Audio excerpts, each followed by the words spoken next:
Well, hello there. This is Cole McDonald, specifically making this tutorial because somebody on indietalk.com had asked me to show them exactly what you can tell from a waveform. So, I've got Soundtrack Pro opened, and what I'm going to do is I'm going to record something, and I'm going to let you hear me recording it, so it's going to be a bit odd and probably pretty awkward for me. But we will take a look at the different things that we can tell from the graphing that's done by, specifically in this case, Soundtrack Pro, but Audacity will do it as well. I'm sure there are tools in Vegas and Pinnacle and Premiere and all of those other things that will do mostly these same things. So, let's get some sounds to deal with. I'm going to go ahead and record some dialogue, and it's just going through the microphone on my laptop, and I'm going to stop it now. And it looks like I have recorded some dialogue. So what are we looking at here? We are looking at this kind of stuff. Is called your waveform, and it is specifically the kind of thing you see below a clip when you have it in your editor, either Final Cut Pro or Premiere or Vegas or whatnot. And what these are, I just said are twice, that's kind of odd. What these are the volume of the audio at any given point in time. Now, time goes this way, and volume goes this way. The up and the down are actually the same thing. It's a wave, so it's going up and down along this center point. The center point is an important thing because that is when the specific waveform is actually at zero volume in its fluctuation back and forth.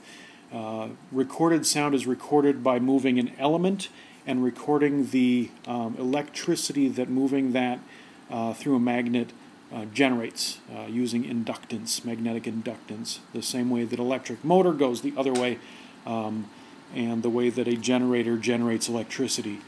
So, what we are measuring here, and we'll zoom in, is, I'll move back a little bit, you can start to see that waveform. We'll go up to the very, very beginning when I hit go. And there is the beginning of our waveform. So let's select this, and we will go ahead and zoom in a little bit more so that we can really take a look. You see it's going up and down over. So let's give this play, and we will see what exactly this sounds like.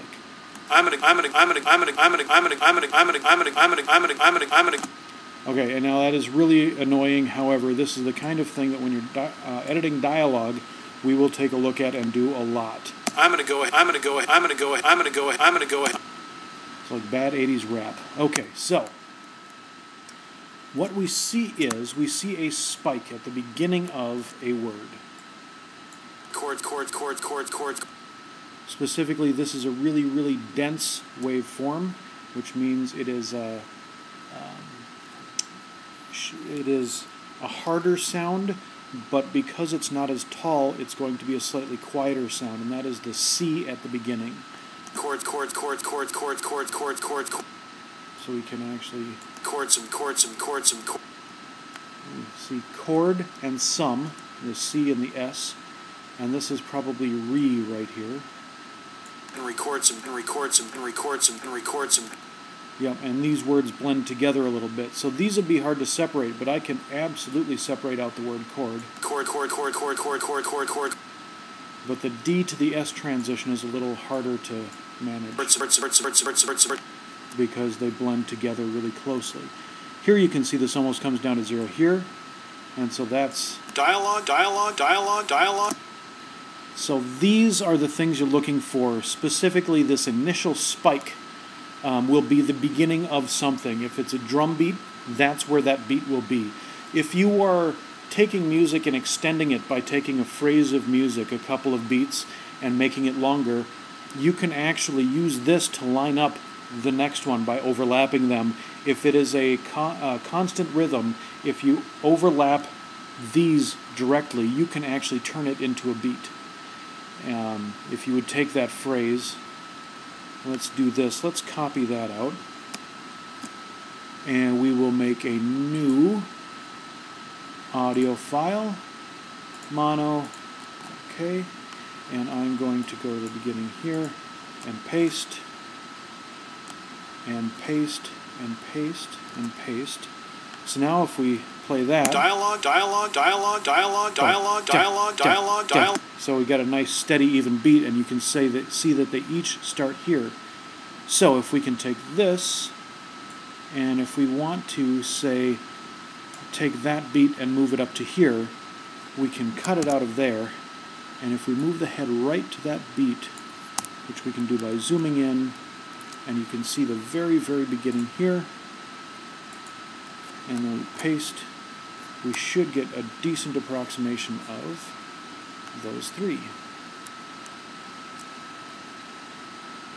Dialogue, dialogue, dialogue, dialogue. So we have replaced these two with these two, and it has not changed the rhythm at all. So when you're extending music, this works very, very well. Now, back to the previous one. Okay. Now, this is a way to tell when a sound is initiated and how loud it is. I am going to select this dialogue, I'm going to delete it, and we're going to record some more. We will try to get this to clip. So, now we're recording. And if I talk too loud, it's going to clip. And there's what that looks like, and here's what it sounds like. And if I talk too loud, it's going to clip. And so now you can absolutely hear that there's something missing in there. So, if we now try to normalize that or process that by taking the amplitude down to make it match the rest of it, take it down a bit. You can see that even if we adjust the amplitude on that, process faster, you can do it, you can do it. There we go. It is still clipped. And so even while the dialogue levels are about the same. So now we're recording. And if I talk too loud, it's going to clip. But you can still tell that it's not right. And that is something you cannot fix. If you clip, you may as well ADR or re-record. Now, excuse me, what I'm going to do is we're going to take a look at this section, and we're going to say this is... So, now we're recording. So, now we're recording. Again, so, now we're recording, and we're actually going to look at this in a different way. In the upper right-hand corner now, I've got my waveform, but there is a different thing called a spectrum analyzer. And this doesn't just look at the volume over time. This looks at cool, fancy stuff. I personally like to switch mine to logarithmic because that expands the bottom. Here are the higher frequencies up here, lower frequencies down here, and in between are the mid frequencies. Now, we can see that we've got... So, now we're recording. And if I talk too loud, it's going to clip. So, now we're recording. And you can see my voice and all of the frequencies it's using in here. We can now process this by going to an effect, dynamics, and EQ. And two of the really common ones are a high cut or a high pass. High cut, low pass are basically the same filter, and low cut, high pass are basically the same filter. And what they do is they allow the other part through. So, we're going to cut out the higher frequencies. So let's give that a preview. And if I talk too loud, it's going to clip. So, now we're recording. And if I talk too loud, it's going to clip. So, now we're recording. And if I talk too loud, it's going to clip. So, now we're recording. And if I talk too loud, it's going to clip. So, now we're recording. And if I talk too loud... And so you can hear it as I dip this down, it's actually chewing away at the higher frequencies. And what that will be represented in is when I hit apply, it's actually going to remove everything down to 5,000 hertz, which is right around here. So, if I hit apply, this stuff goes away. It kind of fades in a little bit because it doesn't want to do a hard cut on it. But this will now sound like this. It's going to clip. So, now we're recording. If you have a lot of problems in your higher frequencies, that is something you can do is you do a high cut, and that will get rid of it. One of the things that you look for in background noise is if you have something happening in the background, you can look in a silent part like this for the specific bits within the sound that you want to get rid of. The fan on my computer is this part right here, the fan on my laptop. And you can hear that throughout the entire thing.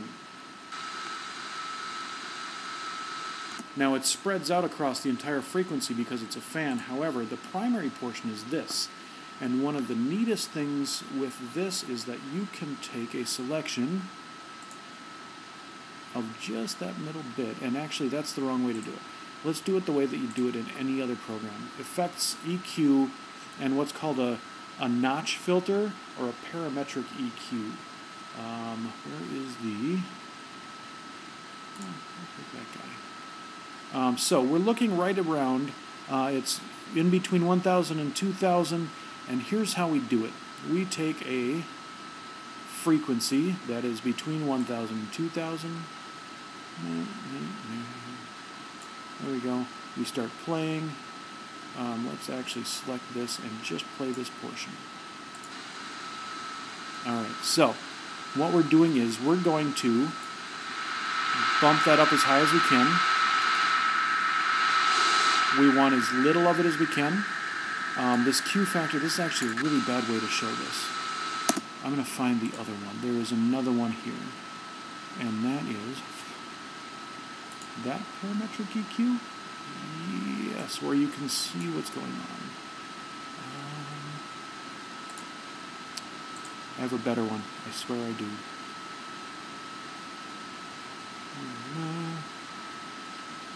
Channel.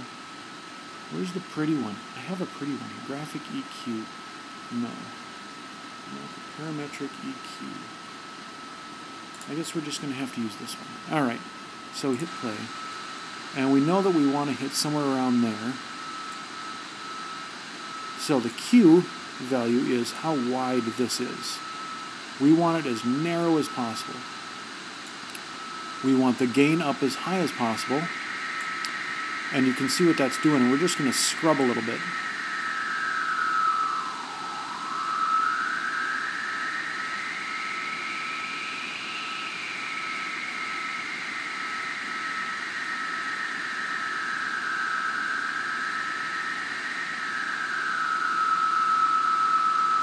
Until it sings. Then we will pull the gain back down and cut it all the way out. Oh, I shifted it. Hold on. So 1242 for frequency. So we'll bring that down to our 1242. Gain all the way down. And the Q as narrow as possible to cut that out. So the actual ringing part here is now missing. You'll see you can't see it there anymore. This is how you use an EQ to duck out sounds that you don't want. If you have a refrigerator that's running in the background on a set that you don't have control over and it happens up here, you can take this frequency out using that same method. You crank up the gain, you crank up the Q value so that it's as narrow as possible, and then you ride the frequency until it sings out at you, and then you dip the gain all the way down, and that will pull out just that frequency straight across the board. The color, some of the spectrum frequency analyzers that you will see are in color. This one's in black and white. The brighter it is here, the more volume. So this is like the height of the waveform. So we're now visualizing sound, and by visualizing sound you start to understand it better. We can see where my voice is in here, and my voice tends toward being right in here, in these mids here. So if we select this, we can hear that. So now we're recording. And if I suck these lows out by using a low cut, that's right, you guessed it. We'll do this. So now we're recording. And that'll go up to 410, which is right up around here. And you can see a little bit of that disappear. You can see a little bit of this down here disappear. We can actually do that a little more aggressively. this will come across and you will be able to hear it. It's thinning out the sound. Recording. So now we're recording. Very so thin now here. we're recording. So now we're recording. So now we're recording. So now we're recording. So now we're recording. So now we're recording. So now we're recording. So now we're recording. So now we're recording. So now we're recording. So now we're recording. So now we're you can see that more of that is missing. If we switch back to linear so that it's a straight set of numbers, you can see I've taken off the bottom, I have cut off the top. My voice resides right in here. Other actors' voices, you can actually see that they have different pitches to their voices by looking in this spectrum analyzer. In other packages, it is actually called a spectrum analyzer. If your package like Audacity doesn't ship with one, you can find them online for free. I don't have any of those sites memorized or brought up for you right away. However, this is the fundamentals of how you visualize sound. If you are setting footsteps to someone walking, you will have the video up here running, and you will step through one step at a time. If you notice here, I am notching through one click mark at a time, but if you actually spread this out, those clicks will get shorter, and so you can now do it at a kind of sub-frame level, and as you go forward, it will show you when people are putting their foot down, and when people put their foot down, you can then take that footfall, which would be something like this, that would go crunch, in this case, but that little crunch, you can actually set that right as their foot hits the ground, and then you can cut apart the stock footage footfalls that you have of somebody walking in regular time, and then if you have somebody walking in irregular time, you can make it match their actual footfalls on screen just by cutting that apart and positioning them and not trusting that the steady regular footfalls that you get with your stock footage sound, your sound thing from Hollywood Edge or from, I'm not sure who else sells them, but those sound bite companies, you can make those footfalls and customize them to your production. And you do that using those waveforms. You clip music if you want to make a beat repeat, but somebody's singing over the second time through it. You take the first time through and you just repeat it over and over again. You line up that initial waveform on the drum hit or on the guitar strum. The farther you start looking down into these waveforms, you can actually see the individual strings on a guitar being hit, and you can pull each of those notes out. Every sound is initiated with a hit like this. If you hit a cymbal twice, it will have two of these spikes.